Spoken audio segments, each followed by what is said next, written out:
नमस्कार दोस्तों। भीख नहीं किताब चाहिए। उस दिन पहली बार किसी ने भीख में रोटी नहीं दी, किताब दी। और उस दिन से मैंने रोटी नहीं सपना खाना शुरू कर दिया। सड़क के कोने पर बैठे उस छोटे से बच्चे को कोई नहीं देखता था। उसका नाम शायद किसी को याद नहीं रहता था। बस एक भिखारी बच्चा जो मंदिर के बाहर हाथ फैलाता था। फटे हुए कपड़े, गंदे पांव और धूल से सना चेहरा। लोग आते, नारियल चढ़ाते, माथा टेकते और कुछ सिक्के उसकी हथेली में डाल जाते। पर उस दिन कुछ अलग हुआ। 8 साल का अर्जुन मंदिर की सीढ़ियों पर बैठा, गालों पर धूल और आंखों में भूख और हाथ में कटोरा लिए रोज की तरह भीख मांग रहा था। उसकी माँ कुछ साल पहले बीमार होकर चल बसी और बाप शराब में डूबा पड़ा था। अर्जुन को स्कूल का मतलब नहीं पता था। उसके लिए जिंदगी का मतलब था जितना मांगोगे उतना मिलेगा और जितना खाओगे उतना बचेगा। पर आज भूख ज्यादा थी और सिक्के कम। तभी एक बुजुर्ग आदमी हाथ में पुरानी किताबें और झोला लिए हुए मंदिर से बाहर आया। अर्जुन ने हाथ बढ़ाया। बाबूजी, कुछ दे दीजिए। वो आदमी रुका, अर्जुन को ऊपर से नीचे तक देखा, फिर कुछ ऐसा किया जिसकी अर्जुन को उम्मीद नहीं थी। बुजुर्ग मुस्कुराया और झोले से एक किताब निकाली और बालक, ये रखो, कहा। अर्जुन ने चौंक कर पूछा, ये क्या है? ये ज्ञान है, उस आदमी ने जवाब दिया। क्या खा सकते हैं इसे? अर्जुन ने मासूमियत से कहा। बुजुर्ग हंस पड़ा।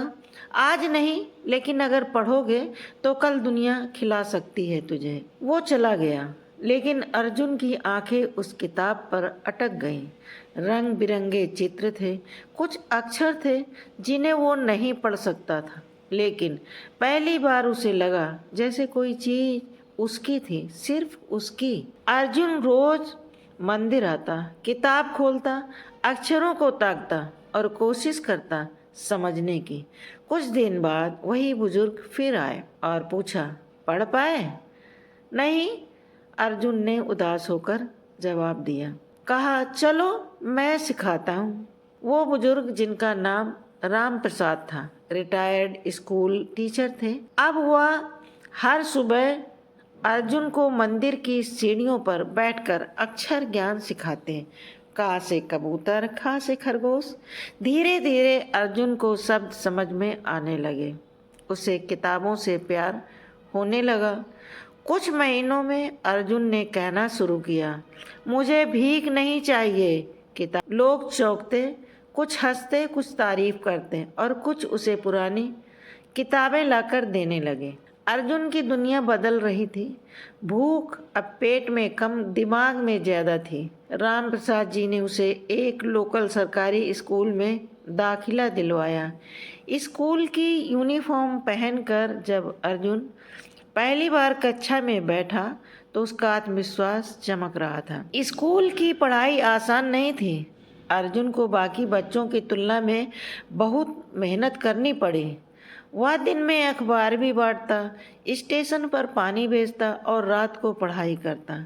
कई बार थक हार कर गिरता, लेकिन हर बार राम प्रसाद जी की आवाज़ गूंजती, ज्ञान वो खजाना है जिसे कोई चुरा नहीं सकता। वक्त बीतता गया। अर्जुन ने 10वीं में टॉप किया, फिर स्कॉलरशिप लेकर कॉलेज पहुंचा। वहां भी उसने मेहनत नहीं छोड़ी। 15 साल बाद एक बड़े शहर में एक कार्यक्रम चल रहा था, ज्ञानदीप प्रोजेक्ट, जो गरीब बच्चों के लिए मुफ्त लाइब्रेरी और पढ़ाई की व्यवस्था करता था।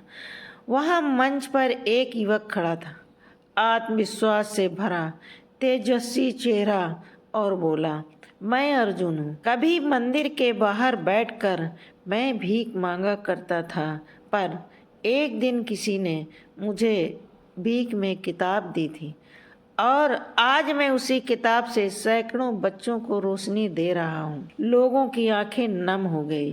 राम प्रसाद जी मंच के नीचे बैठे थे। उनकी आंखों में गर्व के आंसू थे। अर्जुन अब गरीब बच्चों को भीख में किताब देता। उसने 12 गांवों में मोबाइल लाइब्रेरी चलाना शुरू किया। उसका मिशन है, कोई बच्चा ऐसा ना हो जिसे पढ़ने की भूख हो और किताब ना मिले। भीख में रोटी मिल सकती है, पर किताब मिले तो जिंदगी बदल सकती है। सच्ची दया वो है जो भूख नहीं, भूख की वजह खत्म करे। ऐसी ही प्रेरणादायक कहानी सुनने के लिए हमारे चैनल रिजवाना शेख को लाइक कीजिए, सब्सक्राइब